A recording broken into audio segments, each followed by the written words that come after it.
Okay, folks, we're going to start part two of our lesson on Lewis dot diagrams. Um, we're going to talk about how we can use the Lewis dot diagrams to figure out how many electrons an atom will gain or lose and what ion will be formed as a result. Um, just a quick reminder on how we get these Lewis dot diagrams. So if we start with beryllium here, Be, we find that on the periodic table. That's right here. That is the second one in its row. Since it's the second one in its row, it's going to have 2 electrons. Compare that to sodium. It's the first one in its row, so it's only going to have 1 valence electron. Fluorine, on the other hand, is 1, 2, 3, 4, 5, 6, 7. Fluorine is the 7th element in its row, so it's going to have 7 valence electrons. And oxygen is 1, 2, 3, 4, 5, 6. It's the 6th one in its row. So it's going to have 1, 2, 3, 4, 5, 6 valence electrons. Okay, so then what we're going to talk about is how we can use these Lewis dot diagrams to figure out how many electrons an atom will either gain or lose. So beryllium, for example, is going to be losing electrons.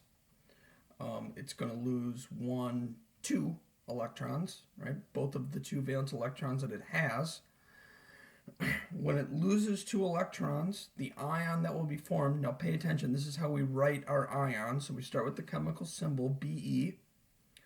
We put a 2 to show that it lost 2 electrons, right? That's how many electrons have been gained or lost.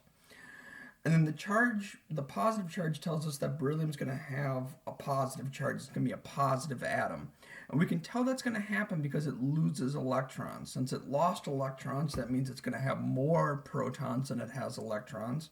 Because it has more protons than electrons, that means that the atom will have a positive charge. So basically, whenever one of these atoms is going to be losing electrons, it'll end up with a positive charge. And we'll see that similarly with sodium. Sodium's also going to lose electrons. It's going to lose 1 electron. So we can write a 1 here. Now, when we write the ion, it's going to look a little bit different for sodium. We still start off with the symbol, Na. And since it's lost, it still has a positive charge. We're not going to put a number here, though, because it only lost 1 electron. It's kind of like how in algebra, when it's 1x, you just write x. It's the same idea here. Since it's sodium ion with a positive 1 charge, we just write the plus sign. We don't need to write the number. Okay, and so let's move on to fluorine. Now, fluorine we can see has 1, 2, 3, 4, 5, 6, 7 electrons. Now, fluorine, unlike sodium or beryllium, is going to gain an electron. It's just going to gain 1. Now, let's take a minute and talk about why beryllium and sodium each lost electrons, but fluorine gained an electron. So remember that atoms either want to have a completely empty or a completely full orbital. So they're either going to gain or lose their valence electrons. Well, beryllium started with 2 electrons, so it only had to lose 2 electrons to have an empty orbital. It could have had a full orbital, but then it would have had to have gained 6 electrons. And it takes much less energy to lose 2 electrons than it does to gain 6.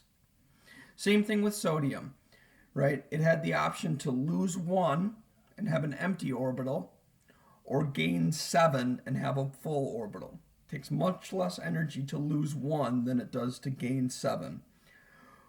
Fluorine, on the other hand, would have to lose 7. 1, 2, 3, 4, 5, 6, 7.